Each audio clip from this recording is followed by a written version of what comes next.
Di mana titik tidak masuk akalnya? Di mana titik tidak masuk akalnya? Aksara film passwordnya. Bapak saya meninggal. Kali ini film datang dari logo jeruk gelontongan yang dimana baru aja film dimulai kita diperlihatkan seorang pedagang bensin bernama Ripan karena kalau Riva beliau sedang mengikuti kegiatan pengadilan. Cuaks.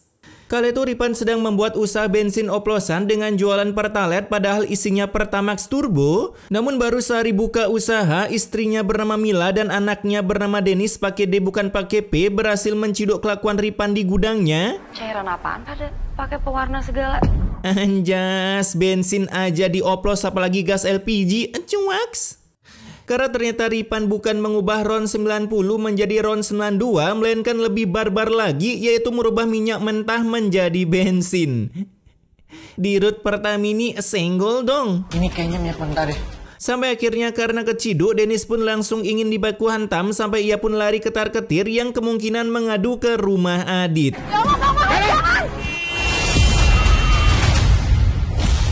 Ternyata beliau meninggal.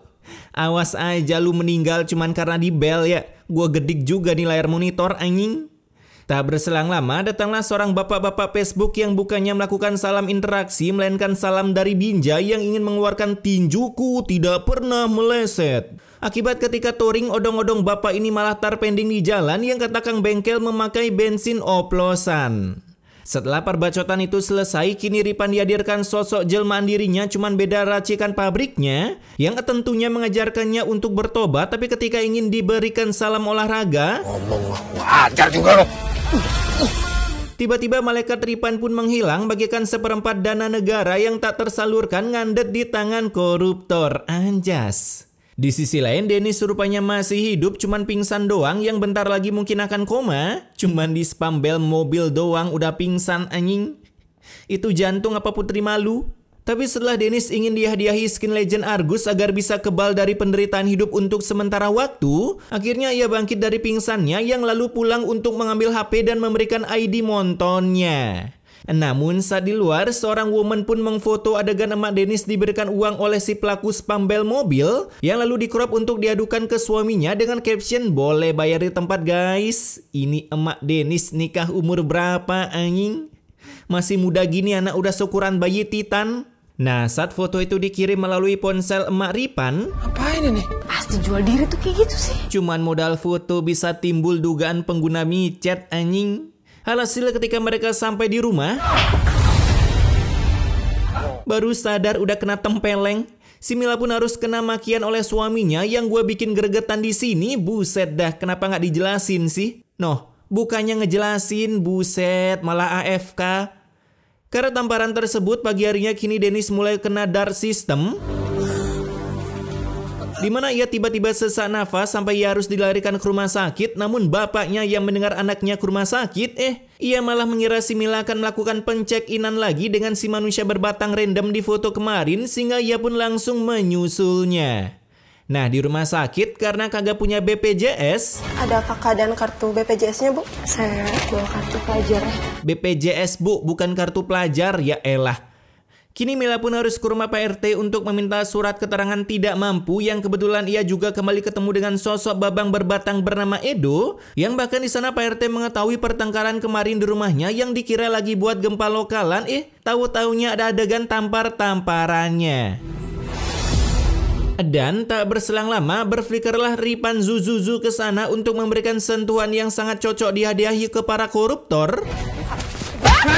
Karena gobloknya bukannya menjelaskan yang sebenarnya, si Edo cuman bisa berbagong AFK meskipun diberikan banyak bacotan oleh Ripan. Kalau orang normal mah ngejelasin ya lah ini. Cuman diem aja anjing, lu kira lu karakter di anime yang bisa ngejelasin dalam hati? Nah karena Ripan sempat merobek surat keterangan tidak mampunya, kini Dennis yang baru aja ingin ditangani harus terpendingkan dan direkomendasikan untuk pulang akibat kagak ada biaya. Sementara ketika mereka sampai di rumah, aduh.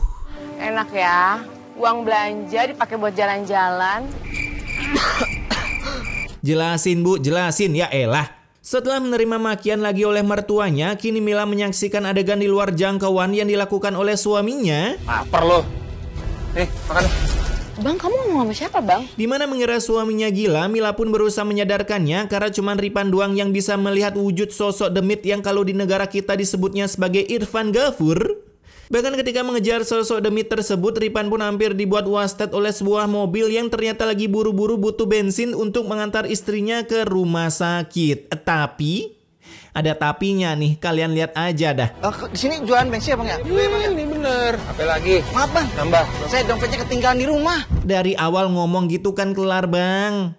Alhasil istri si Minion ini harus melahirkan secara live streaming di dalam mobil yang dibantu juga oleh Mila. Beginilah bentuk zaman adik-adik sebelum terciptanya aplikasi ojek online. Tapi setelah tercipta, ojolnya malah demo minta THR padahal bukan karyawan. Nah di pagi harinya, karena anaknya lagi enak-enak push rank pakai Layla skin epic, kini si emak mencoba menawarkan bensin ke para barudak kampung. Bensin pak, bensin. Mantap, sejak kapan orang nawarin bensin kayak nawarin makanan di CFD anjing? Merasa marketingnya gagal, ternyata di dekat sana udah ada orang jualan bensin juga, yaitu Pak RT sendiri. Akibat merasa honornya sebagai RT kurang bisa membeli Robicon. Hasil tanpa perlu ragu, si Ripan langsung mendatangi tukang bensin langganannya untuk menghantam batu ginjal di dalam perutnya. Karena langganannya udah berani memberikan bensin eceran ke orang lain, sehingga membuat di kampung itu Ripan memiliki saingan. Akibat sekarang memiliki saingan, kini Mak Ripan merekomendasikan untuk mengoplos minyak tanah menjadi bensin jenis logo kerang agar bisa menyaingi Pertalite Turbo milik saingannya. Akal-akalan di Rut Pertamini pun ketar-ketir lihat hasil blendingan Ripan yang dari minyak tanah jadi bensin logo kerang. Nah di luar Mila yang tahu suaminya sedang meracik bensin merek benzoat hanya bisa terdiam ria. Apalagi ketika ada seorang pelanggan yang datang untuk isi bensin, si Mila pun bingung mau ngisi takut dosa nggak ngisi takut nambah dosa karena kebetulan pelanggannya lagi OTW ngejar nasabah. Namun karena kehadiran mertuanya, si Mila terpaksa mengisikan Minion ini bensin yang padahal bisa membuat motornya auto turun mesin. Tak berselang lama, saat baru aja berjalan beberapa meter, terjadilah kecelakaan kecil yang membuat para SDM rendah ingin melayangkan bogemannya. Tinggal di negara Wakanda emang rakyatnya ramah-ramah semua cuy kalau di jalan. Tapi ketika bilang kalau ia baru aja top up bensin di tempat Ripan, para warga SDM Deep Web ini pada setuju melakukan baku hantam ke rumah Ripan. Untungnya di jalan, si Ripan berhasil bertemu oleh skuad SDM Deep Web ini yang langsung melayangkan bogemannya. Namun tiba-tiba berflikerlah anaknya ke sana yang lagi-lagi dijadikan tumbal proyek. Nah, kalau kayak gini meninggal masih mending lah ya. Film kemarin dikejar preman aja langsung meninggal. Hasil perbakuan taman ini bisa dihentikan karena mereka semua lebih fokus mengantarkan Dennis ke rumah sakit tanpa memakai suara tot. Dimana baru aja sampai di rumah sakit, aduh, baku hantam lagi sih ini. Karena bapaknya si debat bodo amat dengan anaknya, kini Dennis harus meregangkan nyawanya menuju alam baka akibat kekurangan darah dan terlambat dalam penanganannya. Demi pabrik pembuatan Dennis, aku rela kehilangan hasil pabrikanku. Singkat cerita, setelah kematian anaknya, kini Ripan memiliki cara untuk mengembalikan citranya di masyarakat, yaitu bukan tiba-tiba menjadi mualaf, asik. Apalagi tiba-tiba bagi-bagi bansos, karena kebetulan Ripan bukan seorang oknum pejabat yang kebelet nyalek, melainkan dengan cara menyuruh maknya mengaji di warung agar ketika para warga datang, mereka langsung mengecap warung milik Ripan Amanah Mawadah Warohmah. Kami semua udah cukup senang lihat Bang Mahir sama Bu Marni jadi lebih baik. Dan berbondong-bondong belanja di warung Ripan. Warung Ripan keren banget ya guys, penuh akan sensor. Walaupun kagak disensor juga kagak bikin kita jadi berminat membeli produk itu kali bang, elah. Nah di siang harinya ketika Pak RT ingin OTW rumah ayang simpenannya, tiba-tiba seluruh ee-nya berserakan di jalan akibat ditabrak dari belakang oleh motor berlogo tengkorak di belakang motornya. Di sisi lain, saat seorang Minion mengambil wow milik Tok Dalang, ia pun melihat Ripan sedang melakukan kegiatan yang tidak amanah, yang meskipun di depan tokonya terdapat tulisan amanah 100% real. Hasil kejadian itu langsung direkam dan difoto untuk diviralkan, sekaligus langsung dicepukan ke Pak RT yang awalnya kagak percaya setelah kemarin melihat emak Ripan ngaji di dalam warungnya. Kabarnya Maher dan ibunya jadi alim setelah kematian anaknya. Karena para minion kampung sana udah upgrade pemikiran, dengan masa yang sangat banyak mereka langsung gas ke rumah Ripan untuk melakukan demo gelap, kebetulan dilakukan pada malam hari. Namun meskipun udah di demo, si Ripan langsung mengambil persenjataannya dengan ingin membakar seluruh warga menggunakan minyak tanah yang dioplos menjadi sel. Sehingga kala itu PRT yang ketar-ketir takut kampungnya berubah menjadi Bandung Lautan Api, Maribung rebut kembali. Kini para pendemo gelap itu langsung dibubarkan dan merekomendasikannya untuk OTW sel terdekat untuk beli bensin agar bensinnya ori 100% real. Yang di sebelah lagi bermasalah soalnya. Cuaks! Setelah pendemoan ini, Ripan yang memiliki ide untuk berjualan bensin di tengah jalan tol, tiba-tiba kembarannya pun datang yang kembali memberikan tutur kebenaran. Meskipun berujung diberikan lemparan ember, sampai akhirnya sebuah petir menembak gardu listrik rumah Ripan yang membuat Ripan melakukan jurus melepaskan jiwa dari raga. Kenapa gue bisa bilang gitu? Ya, lihat sendiri aja dah. Cuman film buatan Wakanda cuy yang bisa melakukan adegan ginian. Di luar rumah mereka mulai dikeroyok oleh skill 1 Valir karena para warga lebih memilih memadamkan api menggunakan ember kerja bakti ketimbang menelpon bombe. Kemungkinan bombo lagi nangkep banteng masuk partai, banteng masuk parit. Sedangkan jiwa Ripan juga menyaksikan adegan ini secara live streaming meskipun beda dunia karena tiba-tiba jiwa Ripan dibawa ke neraka untuk melakukan unboxing neraka di tahun 2025. Ampun dosa-dosa saya ya Allah. Wah, jadi gini rupa neraka di tahun sekarang, sedikit berkembang ya guys ya. Nah, ketika di neraka, Ripan pun mengingat kejadian sebelumnya, dosa-dosa apa saja yang udah diperbuatnya sampai merasakan bagaimana panasnya api neraka. Anjas. Karena setelah disiksa memakai suhu bertenaga 9 matahari, barulah si Ripan diperbolehkan untuk login lagi ke dunia. Dimana saat pagi hari, Ripan udah bangkit lagi dari komanya dengan menggunakan skin yang berbalut kain kasa seperempat di wajah sampai ke lehernya. Bahkan karena merasa kena mental, kini Ripan berusaha menambahkan dosanya dengan kabur dari rumah sakit. Lah, tapi malah berujung langsung diberikan sebuah azab. Untung kalung yang hilang ini kalau di ikan terbang nyawa yang melayang bang. Di malam harinya, Ripan sekeluarga yang udah kagak punya tempat tinggal, kini dengan ketulusan hati Pak RT yang baru aja membangun rumah Minecraft mencoba menawarkannya sebagai penghuni pertamanya. Saya ada kontrakan kosong. Untuk sementara kalian bisa tinggal di sana. Diam-diam jualan bensin, bergerak punya kontrakan anjing. Di hari itu juga mereka langsung pindah ke kontrakan Pak RT. Anjas, ada nomornya cuy, gas lah telepon. Alhasil melihat kebaikan Pak RT, Ripan langsung melakukan sujud syukur dan meminta maaf. Karena kemarin udah sempat menabrak Pak RT dari belakang sampai ee-nya berserakan di jalan. Beginilah guys, musuh lu akan jadi penyelamat bumi pada suatu hari cuy. Di malam itu juga saat membuka balutan perban di wajah Ripan, terlihat wajahnya yang begitu mendarsistemkan terdapat bopeng segede kepala nasi KFC di pipi kirinya. Yang bagi Ripan hal ini akan membuatnya kesusahan mencari kerja. Jelas. Minimal good looking bos kalau di negeri wak-wak land. Di pagi harinya, gorengan. Jadinya melihat ada orang yang kekurangan aja bisa kerja. Kalian yang sempurna malah rebahan di kasur nendang pintu kalau lagi ada maunya. Membuat Mila seketika membuka jasa tukang gosok daki-daki sempak keliling meskipun langsung di roasting oleh mbak-mbak berspek minus etika ini. Hati-hati loh bu, nanti cuciannya direndam pakai bensin oplosan. Mana ada orang nyuci pakai bensin oplosan saat? Rugi bandar yang ada. Malam itu juga, nah ini gue paling gak ngerti adegannya cuy. Malam nih ya, malam. Padahal kelihatan banget dia udah capek. Lah, ada cahaya.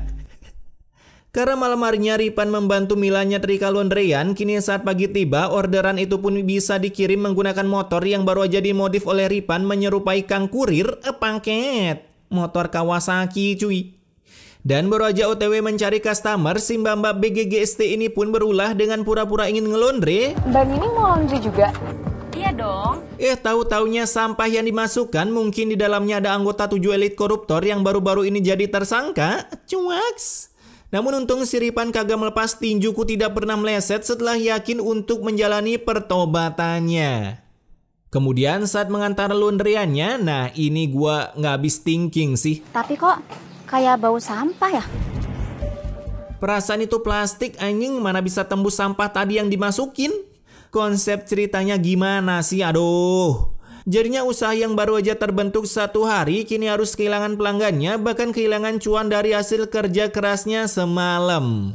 Di malam harinya Ripan yang lagi sholat tiba-tiba disumunkan sosok kebaikan dari dirinya yang udah bangga melihat perubahan sifat Ripan. Bahkan saat besoknya ada Babang Edo yang kesana buat ngorder jasa laundry Mila, ia pun sampai bagong melihat perubahan sifat dari Ripan. Kenapa Bang Maher tiba-tiba ramah ya? Ya, namanya udah kagak punya harus tobat bang. Entar kalau udah kaya baru lanjut dah tuh korupsi 163 triliun kalau perlu. Saat cuciannya dibawa masuk ke dalam, tiba-tiba Mila masuk ke mode tidurnya akibat ia demam, merindukan kasih sayang. Dimana akibat udah kagak ada uang, terpaksa Ripan menitipkan Mila ke Pak RT, sedangkan ia berusaha meminjam uang ke begundal mbak-mbak ini yang baru aja ingin mencari mangsa setelah tadi strike 1 kali. Tadi kan aku udah bilang kalau aku ini lagi banyak duit. Nah itu dia hasil dari mancing mania mantap. Sayangnya meskipun punya uang segitu banyak, si mbak-mbak ini kagak memberikan pinjaman walaupun jaminannya adalah seluruh tubuh Ripan. Anjas, padahal ginjal dan mata dijual terpisah harganya sangat tinggi mbak. Di sisi lain Edo pun terkena musibah kemalingan dan kalian tahu siapa yang ditelepon? Yap, salah, bukan polisi. Assalamualaikum Pak RT, saya mau lapor ini klinik saya kemalingan Pak RT. Pak RT dong cuy, lebih amanah kali ya. Di rumah Ripan, ia pun menemukan emaknya yang tiba-tiba bergelimang harta. Curiga gua. Tapi kecurigaannya teralihkan dengan cucian Bang Edo yang belum diantar. Tahu-taunya malah udah ngespon secara langsung depan rumahnya. Ini mau ngeluarin. Kebanyakan Pak. Ya dikasih kembalian lah kocak. Bahkan meskipun pernah dibogem oleh Ripan, Edo malah memberikan surprise berupa info loker yang tidak memperhatikan umur apalagi ke good lookingan, yaitu sebagai satpam, mengingat dirinya pernah digedik oleh Ripan sampai seluruh batu ginjalnya pecah berkeping-keping. Nah di pagi harinya ternyata Mak Ripan udah menekuni job sebagai maling, bahkan mampu membobol pintu mobil sampai membuat seorang mbak minion kehilangan barang-barang berharganya di tempat Ripan kerja. Pak Satpam, ada yang maling dompet saya di dalam mobil. Yang hilang apa? Pertanyaan macam apa ini? Kala itu Mak Ripan tak sengaja menjatuhkan jepitnya sehingga Ripan berhasil menemukan barang buktinya dan langsung cus menghakimi maknya bodo amat dengan kedurhakaan. Tapi sayangnya si mak langsung mengaktifkan ulti zilongnya dengan kabur dari sana, yang bersamaan dengan itu si Ripan pun malah jadi korban kecelakaan mobil yang ditumpangi oleh Mila yang tentunya membuat Ripan automodiar. Elah, gua kira emaknya yang wasted. Kemudian film ini pun ditutup dengan si emak yang langsung ditangkap polisi tepat di makam anaknya. Sedangkan Mila harus menjanda sendirian yang kemungkinan besar akan mencari manusia berbatang yaitu Edo. Tamat?